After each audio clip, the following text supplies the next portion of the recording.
আর ঘণ্টা দুয়েক বাদে ২১-এর প্রথম প্রহরে শহীদ মিনারে শ্রদ্ধা নিবেদনের শুরু। রাষ্ট্রপতি, প্রধানমন্ত্রী, বিরোধী দলীয় নেতৃসহ ভিভিআইপি ও ভিআইপিরা ঠিক মাঝরাতে শহীদ মিনারের বেদিতে ফুল দেওয়ার পরপরই এবার ২১-এর ভাষা শহীদদের প্রতি শ্রদ্ধা নিবেদনের অনুমোদন পেয়েছেন বিএনপি প্রধান খালেদা জিয়া। কিন্তু ২০১৪ সালের ৫ই জানুয়ারি নির্বাচনে অংশ না নেওয়ার পর থেকেই সরকারি সব প্রোটোকল হারানো খালেদা জিয়াকে হয়তো যেতে হবে বেশ খানিকটা হেঁটে পলাশী মোড় হয়ে সাধারণ মানুষের কাতারে। ২০১৪ সালের নির্বাচন বর্জনের পর ফেব্রুয়ারিতে প্রোটোকল না থাকলেও ভিআইপি রুটেই শহীদ মিনার গিয়েছিলেন খালেদা জিয়া। এরপর ২০১৫ সালে তাঁর ঘোষিত লাগাতার অবরোধের মধ্যে শহীদ মিনার যাননি খালেদা জিয়া। আর ২০১৬ সালে দোয়েল চত্বরে বাধার মুখে পড়ে অবশেষে শহীদ মিনারে ফুল দিতে পারেন তিনি। এসব ঝামেলা এড়াতেই এবার খালেদা জিয়ার পথ এবং সঙ্গীদের সংখ্যা আগেই অনুমোদন করিয়ে নেওয়ার উদ্যোগ নেয় বিএনপি। কিন্তু ক্রমাগতই কি সংকুচিত হয়ে আসছে খালেদা জিয়ার চলার এবং বের হবার পথ? মাসে দুমাসে একবার আদালতে হাজিরা ছাড়া খালেদা জিয়ার প্রকাশ্য কোনো উপস্থিতি বা রাজনৈতিক কর্মসূচি নেই বললেই চলে। এরই মধ্যে তত্ত্বাবধায়কের দাবি ছেড়ে নিরপেক্ষ সরকার এবং গত ৩ মাস ধরে নিরপেক্ষ সহায়ক সরকারের কথা বলে এলেও তার ফর্মুলা বা দাবিও পরিষ্কার করেননি তিনি বা তাঁর দল। এর মধ্যেই আবার তাঁর মামলার রায় নিয়ে গত সপ্তাহখানেক ধরে রাজনৈতিক অঙ্গনে চলছে আলোচনা। বিএনপি বলছে তাদের নেত্রীর সাজা হলে দেশে নির্বাচন হবে না, কিন্তু পথে না বেরিয়ে বিএনপি বা খালেদা জিয়া কি পারবেন তাদের দাবি আদায় করতে? এসব প্রশ্নের উত্তর খুঁজতে আজ রাজকাহন স্টুডিওতে আছেন বাংলাদেশ আওয়ামী লীগের সাংগঠনিক সম্পাদক বিএম মোজাম্মেল হক এমপি, বিএনপির vice chairman advocate Ahmed Azam Khan এবং জাতীয় পার্টির প্রেসিডিয়াম মেম্বার এটিইউ তাজ রহমান। স্বাগত আপনাদের তিনজনকে। আমি এটিইউ তাজ রহমান আপনাকে দিয়ে শুরু করি। যে আপনার কি মনে হয়, যে আমার কাছে মনে হয় যে ধীরে ধীরে ক্রমে খালেদা জিয়ার পথ, বেরোবার পথ, চলার পথ নানাভাবে সংকুচিত হয়ে এসেছে, আপনি কি সেটা মনে করেন? প্রথমেই আমি একটু পরে 12টার পরেই আমাদের ২১-এর ৫২ ভাষা আন্দোলনের শহীদদের প্রতি রইল বিনম্র শ্রদ্ধা। দেখেন, বিএনপি আজকে যে অবস্থায় মুখে অবতীর্ণ হয়েছে, এই অবস্থায় কিন্তু আমরা একসময় ছিলাম। আমাদের প্রতিও কিন্তু 91-এর ইলেকশনের পরে আমাদের নেতা ছিলেন জেলে, আমাদের দলের নেত্রী ছিলেন জেলে, সমস্ত সিনিয়র নেতারা ছিলেন জেলে। সেই পরিপ্রেক্ষিতে 91-এ জাতীয় পার্টি নির্বাচন করলো। নির্বাচন করার পরে কিন্তু মিটিং মিছিল কিছু আমরা করতে পারি নাই আনটিল 2005 পর্যন্ত। আমার নেতার উপরে একসাথে 70টা মামলা সাজাও দেওয়া হলো, প্যারেলে বাইর করে দেওয়া হলো। 91-এ 5টি আসনে নির্বাচিত হয়েছিলেন হোসেন মোহাম্মদ সাদ, কিন্তু তারপরে বাইরে আসতে পারেন নাই। তো বাংলাদেশের এই প্রতিহিংসার রাজনীতি কিন্তু শুরু তখন থেকে হয়েছিল এবং সে ধারাবাহিকতা এখন চলতেছে।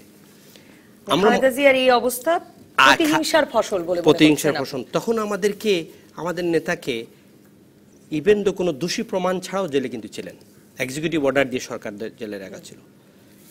পরে হাইকোর্টের নির্দেশে উনি 96-এ যখন আমরা সরকার সাপোর্ট দিলাম আওয়ামী লীগের, তখন বাইর হলে আসলেন, আমাদের কার্যক্রম শুরু হলো।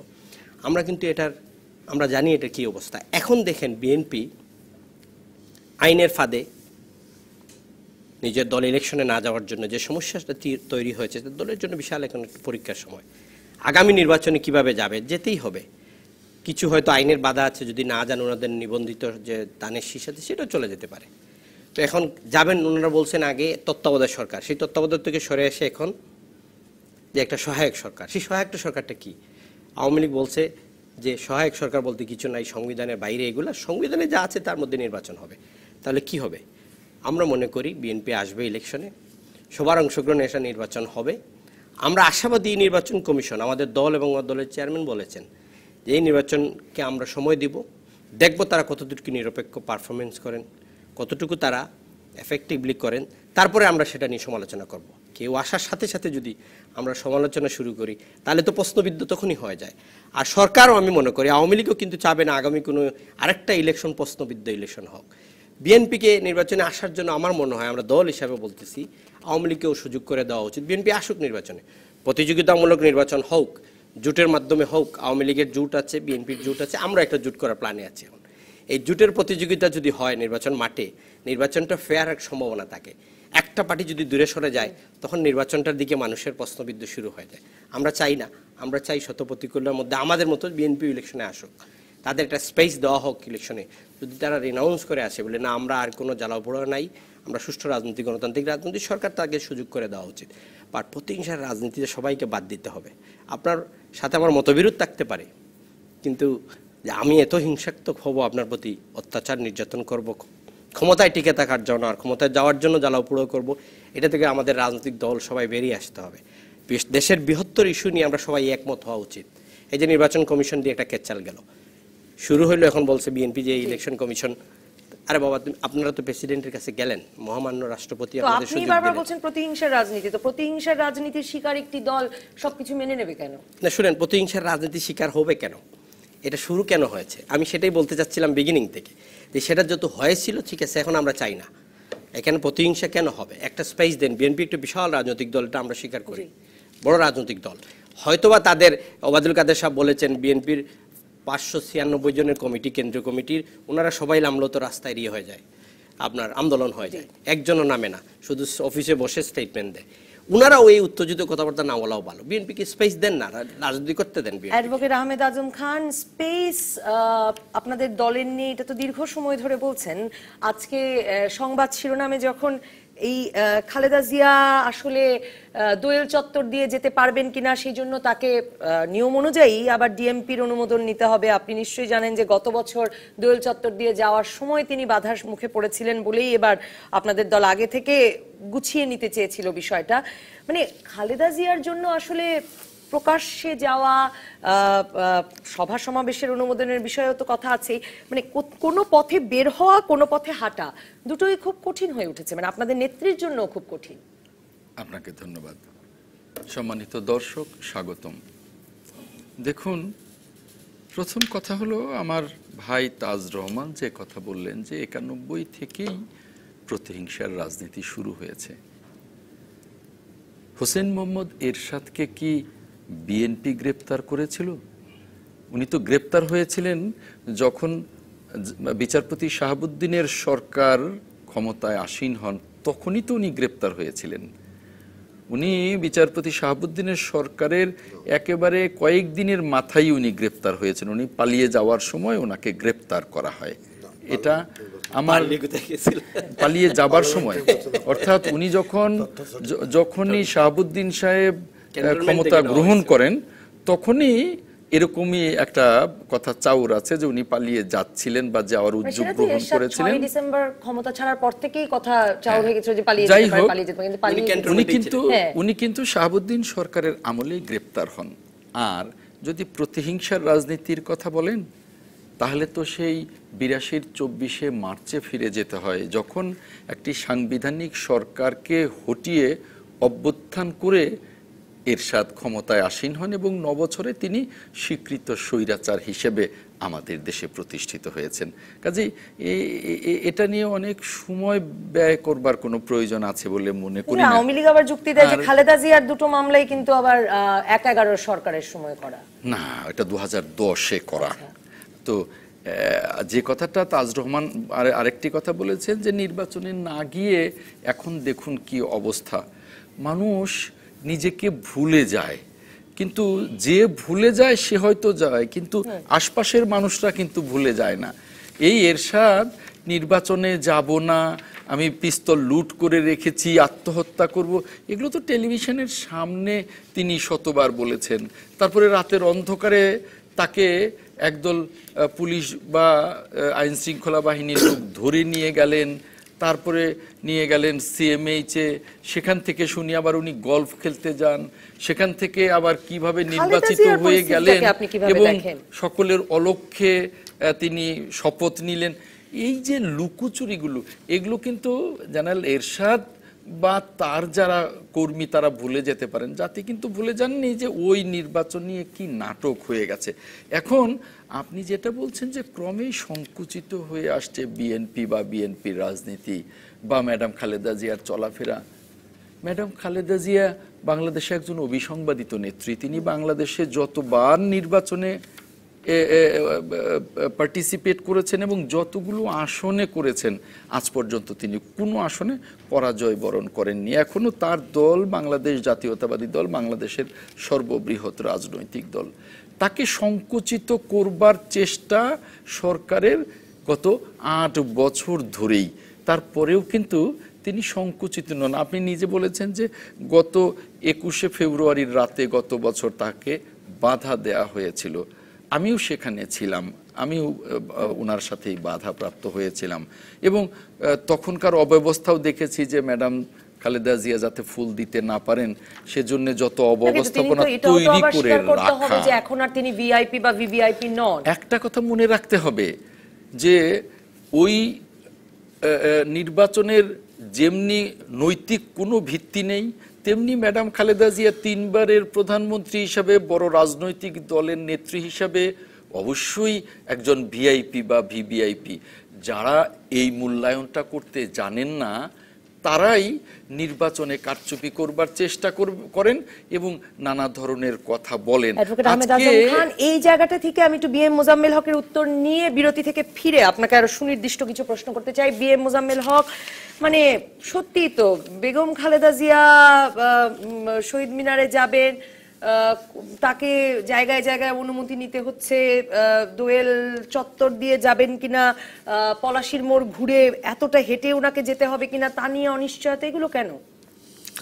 নবনীতা, আপনার মাধ্যমে ডিবিসির দর্শক শ্রোতাদের আমি শুভেচ্ছা জানিয়ে আজকে স্মরণ করতে চাই 52-এর ভাষা শহীদদের, যারা সেদিন আমাদের মায়ের ভাষা বাংলার জন্য আত্মবলিদান করেছেন, তাদের প্রতি এবং মাননীয় রাষ্ট্রপতি, মাননীয় প্রধানমন্ত্রী সহ সমগ্র জাতি বিনম্র শ্রদ্ধায় জাতীয় শহীদ মিনার থেকে 12টা 1 মিনিটে শ্রদ্ধার্ঘ্য অর্পণ করবেন।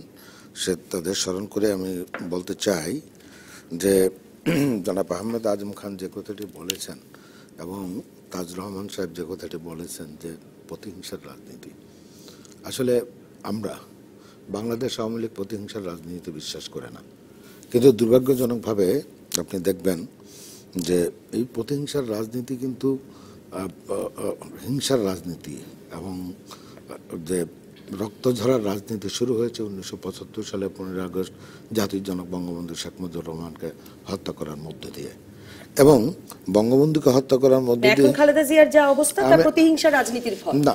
আমি সেটাকে বলবো না, আমি এটা মানতে চাই না। ওনার ভুলের ফসল এটা, উনি রাজনৈতিকভাবে ভুল করেছেন, সেই ভুলের ফসলেই ওনাকে আজকে এই খেসারত দিতে হচ্ছে।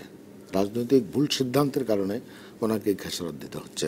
আপনি দেখেন বঙ্গবন্ধুকে হত্যা করার পরে যারা সেদিনের যারা বঙ্গবন্ধু হত্যাকারীর কুশীলবরা ক্ষমতায় আসলেন, ক্ষমতায় আসার পরে যে আমাদের দেশের যেই রাজনীতির কবর রচিত হয়েছিল 71 সালে, ধর্মের ভিত্তিতে রাজনীতির কবর রচিত হয়েছিল, সমগ্র বাঙালি জাতি একাট্টা হয়েছিল, ঐক্যবদ্ধ হয়েছিল, জাতি ধর্ম বর্ণ নির্বিশেষে।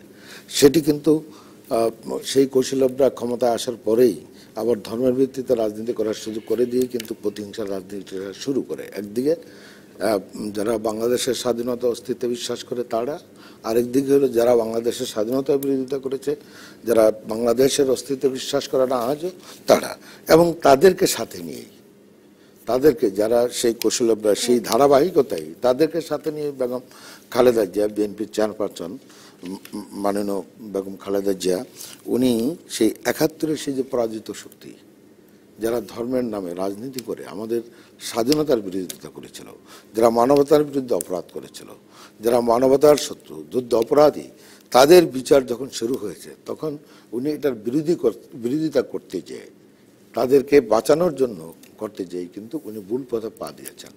2014 সালের 5 জানুয়ারির নির্বাচনে এই যে যুদ্ধ অপরাধীদের বিচার, সেই বিচার শুরু হওয়ার পরে এই কিন্তু এই যে রাজনীতিটা একটা নেগেটিভ জায়গায় চলে যায়।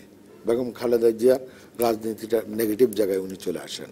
যখন আমরা সংবিধানে যুদ্ধ অপরাধী সমাবেশ করতে দেওয়া হচ্ছে না, আমি শেষ করি যে উনি ভিন্ন জায়গায় চলে যান এবং সেই নির্বাচনে তাদেরকে বাঁচানোর জন্য একটা সংবিধানের ধারাবাহিকতায় সাংবিধানিক পদ্ধতিতে আমাদের নির্বাচনটা অনুষ্ঠিত হবে। সেখানে আলোচনার কথা বলা হয়েছে, আলোচনার আহ্বান জানানো হয়েছে, আলোচনায় আসেননি। মূল কারণটাই হলো ওনার লক্ষ্য ছিল যে ওই যুদ্ধ অপরাধীদের বাঁচানো।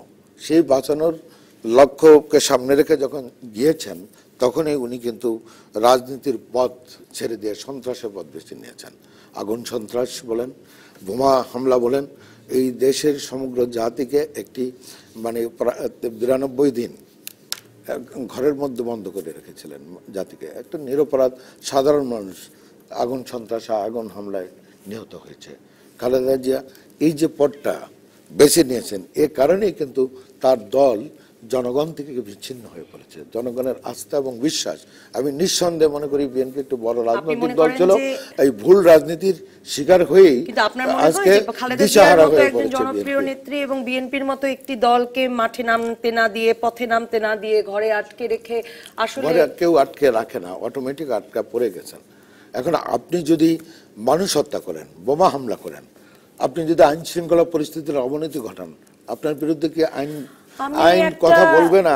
আইনগত ব্যবস্থা না হবে না? সেটাকে আমি হলে আমার বিরুদ্ধে না হবে না? কাছে জানতে চাইবো যে সাধারণভাবে আওয়ামী লীগের তরফে এই কথাটা বলা হয় যে তিনি আসলে নিজের ভুল এবং ভুল রাজনীতি, আগুন সন্ত্রাসের কথা তারা অবশ্যই মনে করায় যে এগুলোর জালে আটকা পড়ে তিনি ঘরে আটকা পড়ে গেছেন। আসলে কি তিনি ঘরে আটকা পড়ে গেলেন এবং খালেদা জিয়া নিজে আটকা পড়লেন দেখে বিএনপি আটকা পড়ে গেল? একটা বিরতির পর আমি আপনার কাছে জানতে চাইবো। দর্শক থাকুন রাজকাহনে। ফিরে এলাম রাজকাহনে। অ্যাডভোকেট আহমেদ আজম খান, বিএম মোজাম্মেল হক আসলে যে কথা বলছিলেন, আওয়ামী লীগ নেতৃবৃন্দ সেটাই বলেন যে আপনাদের ভুল রাজনীতি, খালেদা জিয়ার ভুল রাজনীতি, ভুল সিদ্ধান্ত, এসবের খেসারত দিতে দিতে আসলে তার পথে বেরুনো, পথে হাঁটা সবই বন্ধ হচ্ছে, তিনি নিজেই নিজের ঘরে বন্দী হয়েছেন। এই কথাটার উত্তরে আমি যাবার আগে একটি কথা শুধু আমি বলে নেই যে বিএম মোজাম্মেল হক সাহেব বলেছেন যে খালেদা জিয়া আগুন সন্ত্রাসে জড়িত থাকবার কারণে 3 মাস দেশের মানুষকে ঘর থেকে বের হতে দেননি। অথচ সারা জাতি দেখেছে যে ম্যাডাম খালেদা জিয়াকে 3 মাস তার কার্যালয়ে একেবারে বালির ট্রাক, ইটের ট্রাক এবং শত শত না হাজার হাজার আইন শৃঙ্খলা বাহিনী ঘিরে তাকে বন্দী করে রেখেছিলেন। কাজে এই বক্তব্য ধূপে টিকবে না অন্তত দর্শক কুলের কাছে। আর ভুল রাজনীতির কারণে তিনি যদি ঘরে আটকা পড়ে যান, দেখুন বিরোধী দলে আমরা কিন্তু এবার নতুন নই, এরশাদের 9 বছরও কিন্তু আমরা বিরোধী দলে ছিলাম। আমরা কিন্তু একটি অবাধ এবং নিরপেক্ষ নির্বাচনের মধ্য দিয়েই জনগণের ভোটে ক্ষমতায় আসীন হয়েছিলাম।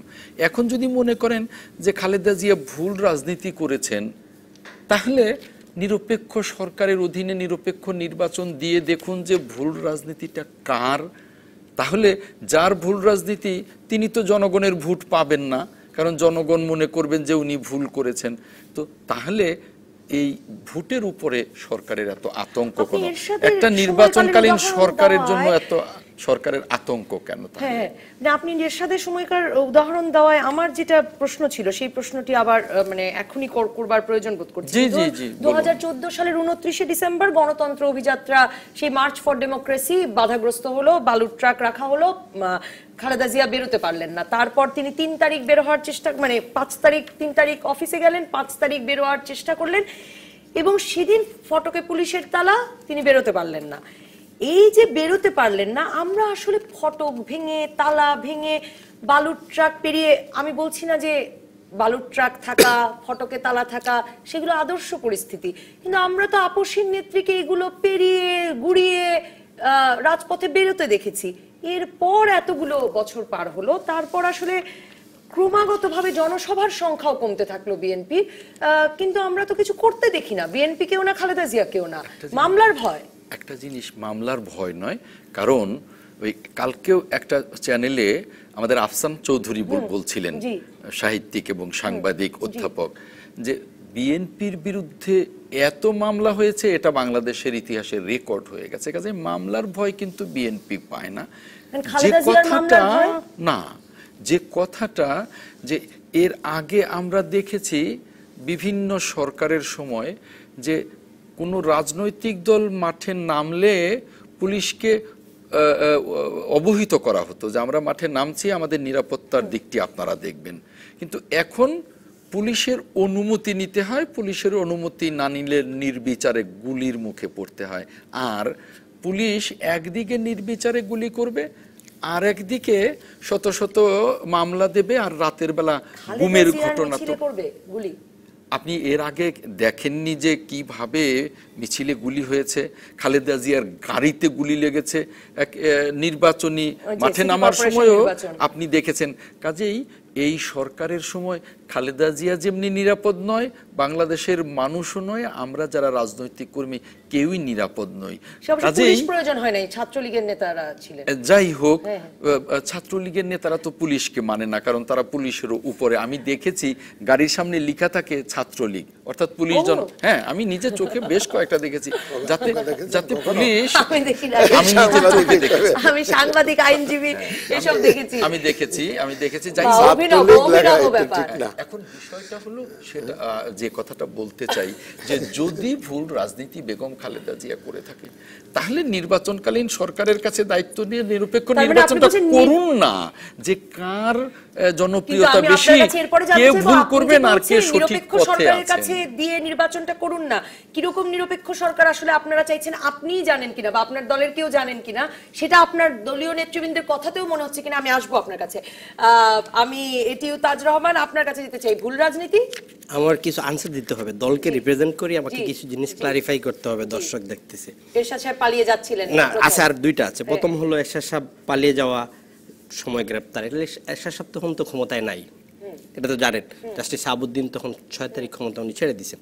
এরশাদ সাহেবকে অ্যারেস্ট করা হলো 12 তারিখ। 3 জোটের রূপরেখায় বিএনপি, আওয়ামী লীগ সহ তখন কি ছিল, যে এরশাদ এবং জাতীয় পার্টি নির্বাচনে সমানভাবে অংশগ্রহণ করতে পারবে বাকি রাজনৈতিক দলগুলো যেভাবে। জাস্টিস শাহাবুদ্দিন বলেছিলেন আমি নির্বাচন করতে আসছি, কাউকে গ্রেপ্তার বা করার জন্য আসেনি। হাউস অ্যারেস্ট ছিলেন এরশাদ সাহেব। বিএনপি 91-এ যখন আসলো, আসার পর কন্টিনিউশন করে নিল, সাবজেল করলো, সিসিটিভি করলো, রুমের ভিতরে ক্যামেরা বসাইলো। রুমের ভিতরে ক্যামেরা বসাই দেখতেছে এরশাদ সাহেব, বাসা থেকে খাওয়া গেলে সেটা দেওয়া হতো না। সেটা বিএনপির দোষ না, এটা স্বৈরাচারের দোষ। নাম্বার 2 হলো জাস্টিস শাহাবুদ্দিন সাহেব জাতির উদ্দেশ্যে ভাষণ দিয়ে বলেছিলেন আমি আর এই দেশ চালাইতে পারতেছি না। স্বরাষ্ট্রমন্ত্রীর বাসায় গলাকাটা হিন্দু, খুনি গলাকাটা হিন্দুকে গ্রেপ্তার করা হলো। তারপরেই কিন্তু উনি আহ্বান করেছিলেন যে আমি আর পারতেছি না, আপনারা নেন। তখনই আর্মড ফোর্সেস বাহিনী বাংলাদেশের ক্ষমতা নিল। হুসাইন মোহাম্মদের 9 বছর ক্ষমতা থাকলেন। জাস্টিস সাত্তারের কথা বলছেন, জাস্টিস সাত্তার না, জাস্টিস সাত্তার। আপনি এর পরে বলেন বিএনপি যখন স্বৈরাচার বলে, তখন বিএনপির জন্য কিন্তু বাংলাদেশে 1/11 হয়েছে। স্বৈরাচারী কথা যদি এর সাথে বিএনপি বলে পার পেয়ে যায়, ক্যান্টনমেন্ট থেকে বিএনপির জন্ম, জাতীয় পার্টির জন্ম ক্যান্টনমেন্ট থেকে। হুসাইন মোহাম্মদের সাথে স্বৈরাচার যখন ওনারা বলেন, ওনারা ভুলে গেলে চলবে না, 1/11 কিন্তু বিএনপির জন্য বাংলাদেশে হয়েছে। হুসাইন মোহাম্মদের সাথে যায় নাই জুটে 2006-এ তারেক রহমান, লুৎফুজ্জামান বাবর প্রেসিডেন্ট পার্কে গিয়ে হুসাইন মোহাম্মদের সাথে এগ্রিমেন্ট করলেন যে আপনি যদি 4 জোটের রূপরেখায় আসেন আমাদের সাথে, আপনাকে রাষ্ট্রপতি করা হবে যদি বিএনপি 4 জোট রূপে ক্ষমতায় যায়। 1 মাসের ভিতরে সব মামলা, যদি আবার শুনেন, 1 মাসের যায় তাহলে আবার 1 মাসের ভিতরে মামলা সব স্থগিত করা হবে, 60টি আসন দেওয়া হবে। তখন স্বৈরাচার কোথায় ছিল? তখন তো স্বৈরাচার হয়ে যায় নাই। স্বৈরাচারের লেবাস এই দেশের রাজনৈতিক সব দলেরই আছে, কেউ বাইরে যাওয়ার সুযোগ নাই। সবাইকে কিন্তু মানুষ বিএনপি আওয়ামী লীগকে স্বৈরাচার বলে, আওয়ামী লীগ বিএনপি বলে, বিএনপি আমাদেরকে স্বৈরাচার বলে। এখন বিএনপি বলতেছে শ্রেষ্ঠ স্বৈরাচার।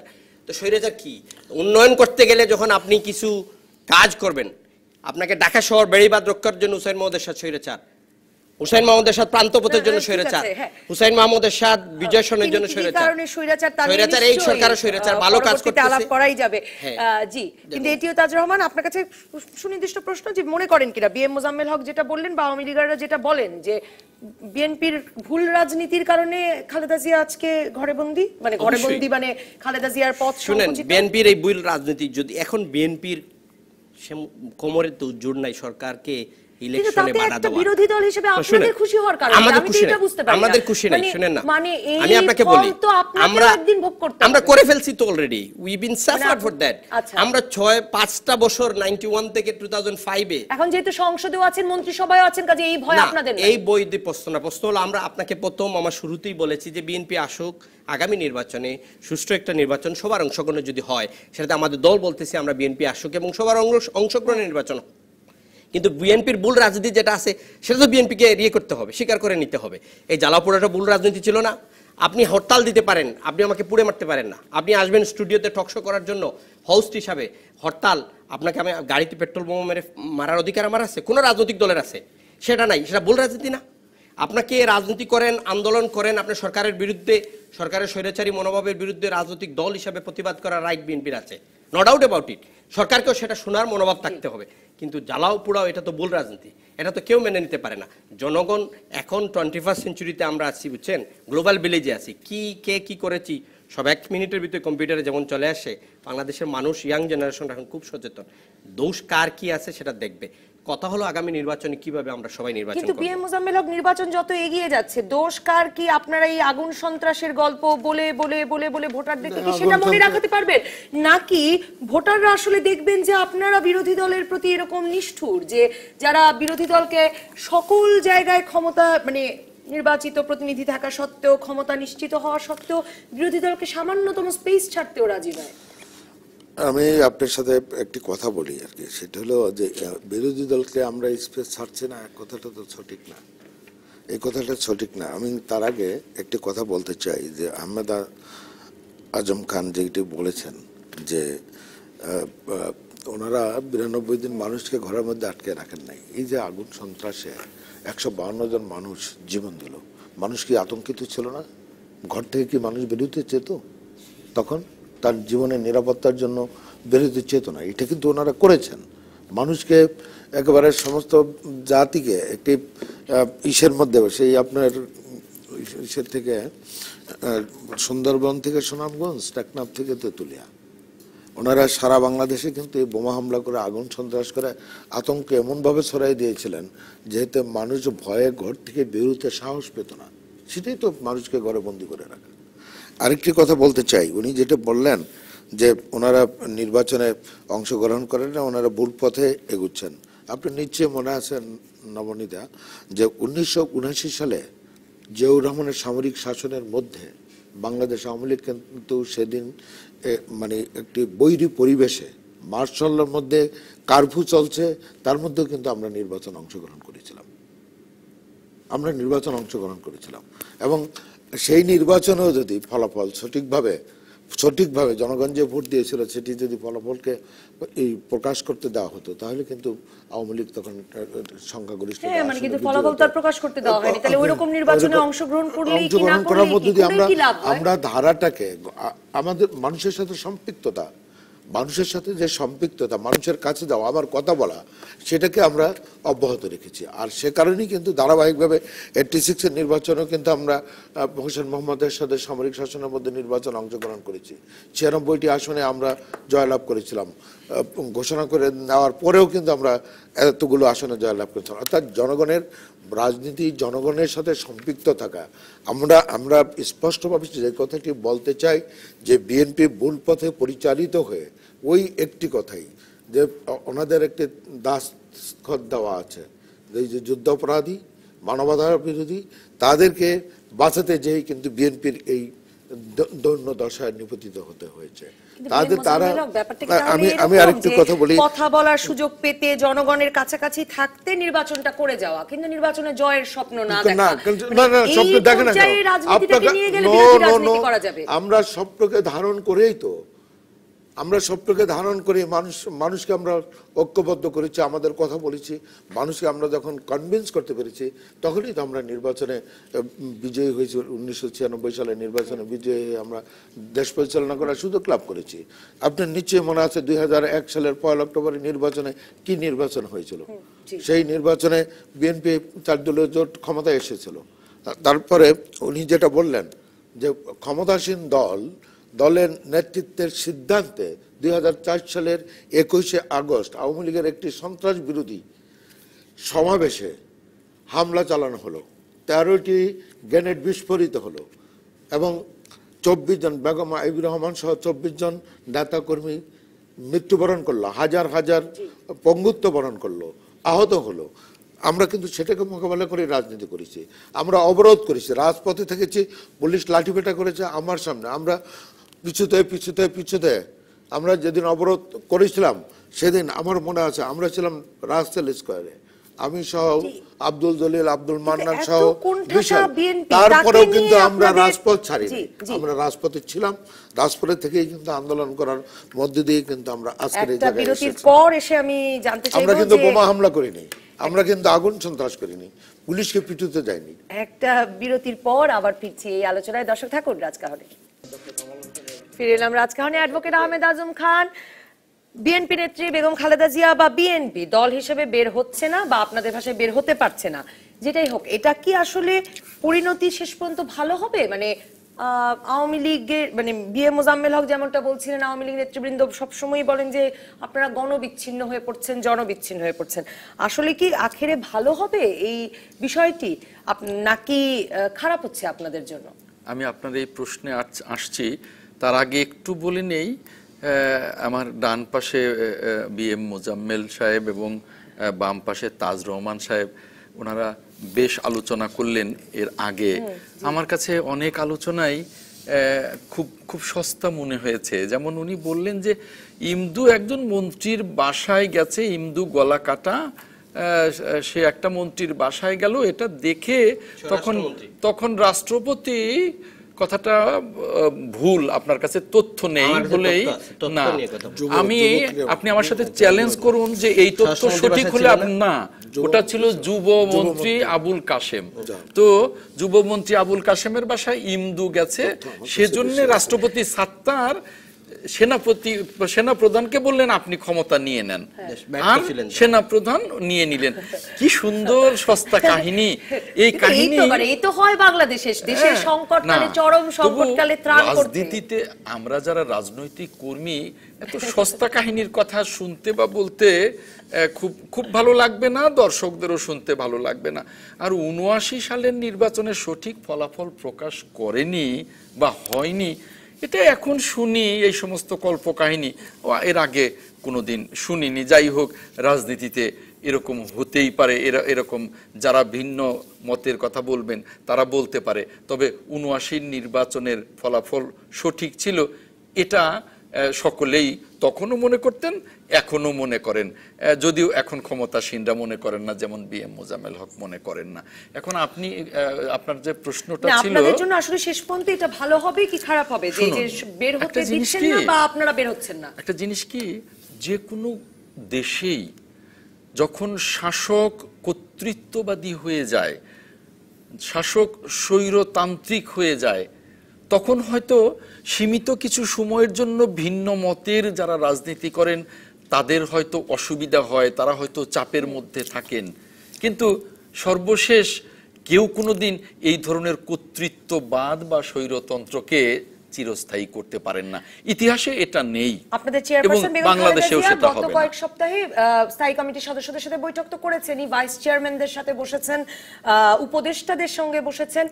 কি কারণে বসছেন আপনারা? মানে বিএনপির বিষয়ে আগে যেমন আপনারা বসলেই ধারণা করা হতো বোধহয় আপনারা আন্দোলনে যাচ্ছেন, এখন সংবাদ মাধ্যমে এরকম কোনো প্রেডিকশনও দিচ্ছে না, মানে কি কারণে বসছেন আপনারা? আমাদের বসার কারণটা অনেক, মানে হয়তো বলা যাবে না। না কেন বলা যাবে না? আর এই বসাগুলো কি কোনো গোপন বসা? তা তো না, এটা রাজনৈতিক বৈঠক। নতুন কমিটি হওয়ার পরে ম্যাডাম খালেদা জিয়া বর্তমান রাজনৈতিক পরিস্থিতি নিয়ে, আপনি তো জানেন যে বাংলাদেশের রাজনীতি প্রতিদিন কিছু না কিছু নতুন কিছু আসছে, পরিবর্তন হচ্ছে, বিভিন্ন বিষয় নিয়েই নেতৃবৃন্দের সাথে বসতে হয়। তো স্থায়ী কমিটির নিয়ে বেশ কয়েকবার বসছেন, এরপরে উনি আমাদেরকে অর্থাৎ ভাইস চেয়ারম্যানদের নিয়েও বসলেন এবং অ্যাডভাইজারদের নিয়েও বসেছেন। খালেদা জিয়া কেমন জনপ্রিয় প্রমাণ করতে একটা তত্ত্বাবধায়ক সরকারের অধীনে একটা নির্বাচন দেয় না কেন, নিরপেক্ষ সরকারের অধীনে? এই নিরপেক্ষ সরকারটা কি, যেই যার অধীনে আপনিও এই মাত্র নির্বাচন চাইলেন বা আপনাদের সকল নেতৃবৃন্দ চাইছেন? আপনাদের ধারণা পরিষ্কার, আপনাদের এটা নির্বাচনকালীন 3 মাস এই সরকার থাকবে। সেটা আপনি তত্ত্বাবধায়ক সরকার যদি আপনার ভালো না লাগে, নির্বাচনকালীন সহায়ক সরকার করুন, অর্থাৎ নির্বাচনটাকে নিরপেক্ষ করবার জন্য, নির্বাচনটাকে সংবিধানের ভেতর থেকে আপনারা একটা ফর্মুলা বের করছেন। যদি সংবিধানের ভেতর থেকেও বেরিয়ে আসে তাহলে তো দোষের কিছু নেই। তবে যদি সংবিধানের শুনুন, সংবিধান দেশের জন্য, জনগণের জন্য, যদি সংবিধানের বাইরেও সেটা যায়, যদি এতে জাতীয় ঐক্য প্রতিষ্ঠা পায়, তাহলে কি নির্বাচনের পরের সংসদে সেটা পাশ করিয়ে নেওয়া যাবে না? সংবিধান কুরআন বা বাইবেল নয় যে জনগণের স্বার্থে তার বাইরে যাওয়া যাবে না। ইতিমধ্যেই সংবিধানের কিন্তু 16 বার সংশোধনী এসছে, দরকার হলে সময়ের সাথে সাথে আরো অনেকবার আসবে জনগণের কল্যাণের জন্য। তো কাজেই জনগণের কল্যাণে যদি আগামী নির্বাচনটাকে সুষ্ঠু করবার জন্য সংবিধানের বাইরেও যদি একটা রূপরেখা চলে আসে, সেখানে যদি জাতীয় ঐক্যমত্য প্রতিষ্ঠা হয়, ক্ষতি কি আছে? আমি তো ক্ষতি কিছু দেখি না। এটিও তাজ রহমান, মানে একই জায়গায় তো প্রায় বিএনপি আছে এখন পর্যন্ত, ফর্মুলাটা না পাওয়ার আগে পর্যন্ত আওয়ামী লীগ সংবিধানের বাইরে যাবেই না, আর বিএনপি বলছে সংবিধান তো মানে দেশ ও জাতির কল্যাণে পরিবর্তন করাই যায়। কাজে খুব কি আশাবাদী হওয়া যাচ্ছে? একটা আশাবাদী দেখেন, এই কথাটা আমি আজম ভাইয়ের সাথে একমত আমি, কারণ 91-এ কিন্তু সেই অবস্থায় হয়েছিল, কোনো সংবিধানের ভিতরে জাস্টিস শাহাবুদ্দিন আসেন নাই। ব্যারিস্টার মধু সাহেব পদত্যাগ করলেন, স্বৈরাচারের যাদের ওনারা বলেন দূষর ওনাদের দলে এখন বিএনপিতে, ওনাকে রিজাইন করার পর সেখানে ভাইস প্রেসিডেন্ট জাস্টিস শাহাবুদ্দিন হলেন, জাস্টিস শাহাবুদ্দিন হাতে ক্ষমতা দিলেন। যদি সমঝোতার ভিত্তিতে সব দল, বৃহত্তর রাজনৈতিক দলগুলো মিলে যদি একটা নির্বাচন সুষ্ঠু এবং সবার অংশগ্রহণ করার জন্য কনস্টিটিউশনাল ফ্রেমে, আপনাদেরই ব্যাপার আর কি মোটামুটি, যে আপনারা কখন সংবিধান সংশোধন করবেন, কখন করবেন না, আমাদের না, বিএনপি তখন বৃহত্তর রাজনৈতিক দলগুলো, বিএনপি আওয়ামী, হ্যাঁ বিএনপি আওয়ামী লীগ জাতীয় পার্টি বিশেষ করে বসে যদি একটা সিদ্ধান্ত উপনীত হয় 3 দল যে কিভাবে করা যায়, সংবিধানের ভিতরে আঙ্গিকেই করা যাবে, এটা অসুবিধা নেই। পরবর্তীতে এটা আপনার সংসদে যেটা দিয়ে বললেন এটা করা যাবে। আমি আজম ভাইয়ের একটু রিয়ান আর একজনের আরেকজনের দোষারোপের রাজনীতি তো চলতেই আছে আমাদের, কবে আমরা সেটা বাদ দিব পারতেছি না, কিন্তু হয় কি আমরা বসলেই শুরু হয়ে যায়, ইস্যু থেকেই কিন্তু দোষারোপটা চলে আসে। আর রাজনীতি মানেই হলো আপনার একটা ধরে দিব। দেখেন, জিয়াউর রহমান ক্ষমতায় থাকা অবশ্য 17 বার কিন্তু আর্মিতে কু হয়েছিল। সেই জিয়াউর রহমানের অধীনে হুসাইন মোহাম্মদ এরশাদ ছিলেন সেনাবাহিনীর ডেপুটি প্রধান, পরে সেনাবাহিনী প্রধান। আমি কিন্তু আর অ্যাডভোকেট আহমেদ আজম খানের কাছে যেতে পারবো না, আমি দিচ্ছি না এখন, সেটা বলতেছি সেই ধারাবাহিকতা যদি আপনি বলেন, এরশাদ সাহেবের আমলে একবারও কু হয় নাই, সেটা সারা জাতি জানে। দল ক্ষমতায় থাকলে সব রাজনৈতিক দল অতিমাত্রায় স্বেচ্ছাচারী হয়ে যায়, কিছু না কিছু দায়ভার কিন্তু আমাদের দলেও থাকে, কেউ বেশি করে কেউ কম করে, কে কতটুকু করেছে তার জাতি দেখবে, যদি বেশি করে থাকে সেটা একদিন না একদিন তাদের কিন্তু পেতেই হবে। হিস্ট্রি রিপিট ইটসেলফ, কেউ কিছু করে পার পাওয়ার কোনো সুযোগ নাই। আপনাদের সাধারণ সম্পাদক প্রায়ই আপনাদের বলছেন, একটা দীর্ঘ সময় আপনারা বলেছেন যে বিএনপির অস্তিত্ব থাকবে না, বিএনপি বলেই কিছু থাকবে না, বিএনপি এখন ঘরে বন্দী হয়ে গেছে, এসি ঘরে ঢুকে গেছে, কিন্তু এখন নির্বাচন এগিয়ে আসছে, আপনাদের সাধারণ সম্পাদক বিভিন্ন দলীয় ফোরামে বলছেন বিএনপির বিষয়ে সাবধান, বিএনপির অনেক ভোট আছে, সাবধান না হলে 91-এর নির্বাচনের পরিণতি হবে, এমন কথাও বলছেন। তার মানে বিএনপি নিয়ে, খালেদা জিয়া নিয়ে তো আপনাদের ভয় আছেই। না, আমরা গণতান্ত্রিক রাজনীতিতে বিশ্বাস করি, গণতান্ত্রিক রাজনীতিতে জনগণের উপর আস্থা এবং বিশ্বাস, সেটাই তো বড় কথা। সেখানে আমি আমার প্রতিদ্বন্দ্বীকে যদি আমি ছোট করে দেখি, এটা তো দেখা ঠিক না। প্রতিদ্বন্দ্বীকে সবসময় বড় করেই দেখতে হবে, কারণ আমার প্রতিদ্বন্দ্বীকে সম্পর্কে তো আমাকে সজাগ থাকতে হবে, সে কোথায় কতটুকু কিভাবে এগুচ্ছে, সেটাই কিন্তু আমাদের সাধারণ সম্পাদক বারে বারে বলার চেষ্টা করেছেন। এবং আরেকটি বিষয় যেটি তাজ রহমান বললেন, 26 বছর আগের রাজনৈতিক প্রেক্ষাপট আর আজকের রাজনৈতিক প্রেক্ষাপট কি এক? সেদিনের যেভাবে বসা হয়েছিল, 3 দোটের রূপরেখা হয়েছিল, কি পরিস্থিতিতে আজকে কি সেই বাংলাদেশের রাজনীতি বিরাজমান, আর্থসামাজিক রাজনৈতিক পরিস্থিতি কি একরকম বিরাজ করে? এটা করে না। তারপরেও আমি ব্যক্তিগতভাবে বিশ্বাস করি যে আলোচনার কোনো বিকল্প নেই, আলোচনা হতে পারে। একটা প্রবলেম আছে, একটা সুষ্ঠু অবাধ নিরপেক্ষ নির্বাচন অনুষ্ঠানের জন্য আলোচনার দরজা তো বন্ধ না। এটা কিন্তু প্রধানমন্ত্রী শেখ হাসিনা কখনোই বলেন না যে আলোচনা বন্ধ হয়ে যাবে। এখন ওনারা যদি ইস্যুতেই বলেন প্রত্যেক যে জামাত ছাড়া নির্বাচন হবে না, এটা রাখেন। আমি বলি, এখন বলতেছেন খালেদা জিয়াকে জেলে নিলে নির্বাচন হবে না। খালেদা জিয়া, এটা তো আইনের ব্যাপার, খালেদা জিয়া জেলে যাবেন, ওনারা এটা কিভাবে মনে করতেছেন? কোর্ট কি রায় দিবে এটা তো উনিও জানেন না, আমিও জানি না। কোর্ট উল্টি চায়, এটা অপেক্ষা করতে হবে। এবং একজন যদি প্রধানমন্ত্রী শেখ হাসিনার অধীনেই নির্বাচন হবে এবং নির্বাচনকালীন সরকারে তিনি চুজ করবেন যে কারা থাকতে পারবে। হ্যাঁ, নির্বাচনকালীন সরকারে গতবার আহ্বান জানানো হয়েছিল বিএনপির চেয়ারপারসন বেগম খালেদা জিয়াকে, আপনি আসুন, বসুন, কোন মন্ত্রণালয়ে আপনি চান, আপনি যদি স্বরাষ্ট্র মন্ত্রণালয়ে চান আমরা দিতে রাজি আছে, আসুন বসুন, ফয়সালা করি। সেটি আলোচনা হইতে পারে, সংবিধানের মধ্য থেকেই একটা আলাপ আলোচনা হয়ে সেটা ফয়সালা হইতে পারে, কিন্তু নির্বাচনে যাব না। আমি মনে করি এটিও কিন্তু একটু ভুল পথ বিএনপির জন্য। যেটি 2014 সালে করেছেন, 2014 সালে যেটি ওনারা করেছেন, এখন যদি বলেন যে অমুক না থাকলে আমরা নির্বাচনে যাব না, এটিও কিন্তু ভুল পথ। ওনারা নিবন্ধন হারাবেন, বাংলাদেশের নির্বাচন হবে। প্রটোকল নাই তেমন নির্বাচনকালীন সরকারের যদি গতবারের প্রপোজালও শেখ হাসিনা এবার দেন, আপনাদের আসলে কোনো মানে 1% আসন পাওয়ার সম্ভাবনা, মানে আসলে সেই খেসারত 2014 5ই জানুয়ারি নির্বাচনে যোগ না দেওয়ার খেসারত ওখানেও দিতে হবে আপনাদের। রাজনীতি কিন্তু ওইভাবে চলে না। আপনি নির্বাচনের জন্য যদি কোনো নির্বাচনকালীন সরকার গঠনের চিন্তা করেন, তাহলে বাংলাদেশের দুটো বড় রাজনৈতিক দলই সেখানে প্রাধান্য পাওয়া উচিত এবং পাবে, নইলে আবার অচলায়তনের সৃষ্টি হবে, আমার 1 নম্বর কথা। আর 2 নম্বর কথা, খালেদা জিয়ার বিষয়ে যে কোর্টের ব্যাপার, কোর্টকে প্রভাবিত করবার জন্য সরকারের সকল পর্যায়ের মন্ত্রী সাহেবরাই কিন্তু বক্তব্য দিয়ে আসছেন, যেটাও কিন্তু সমীচীন নয়।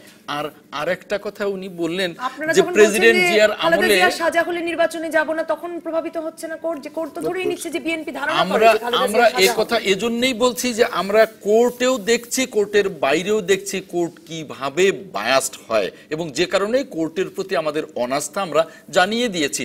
আর একটা শেষ কথাটা বলবো, উনি বললেন যে প্রেসিডেন্ট জিয়ার আমলে 17 বার কু হয়েছে, এরশাদ সাহেবের আমলে হয়নি। এখনো বাংলাদেশের মানুষ প্রেসিডেন্ট এরশাদের শাসন আমল কেমন সেটাও জানে, আর প্রেসিডেন্ট জিয়ার শাসন আমল কত উজ্জ্বলতর সেটাও কিন্তু বাংলাদেশের মানুষ এখনো মনে রেখেছে। এই তর্কের ব্যবস্থা করতে হবে। অসংখ্য ধন্যবাদ অ্যাডভোকেট আহমেদ আজম খান। 30 সেকেন্ড দিতে হবে আমাকে। এটিও তাজ রহমান, আমার একদম সময় নাই। আমি আজম ভাইকে একটা বলি, এই দেশের উন্নয়নের সূতিকার আর ভিত্তি কিন্তু এরশাদ করে গেছে। অসংখ্য ধন্যবাদ এটিও তাজ রহমান। বিএম মোজাম্মেল হক, আপনাকেও অসংখ্য ধন্যবাদ। দর্শক ধন্যবাদ আপনাদের যারা আমার শেষ কথা হলো নির্বাচনের কোনো বিকল্প নেই।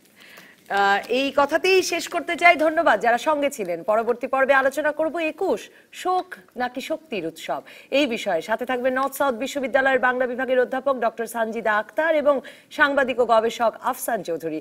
সঙ্গে থাকবেন আপনিও।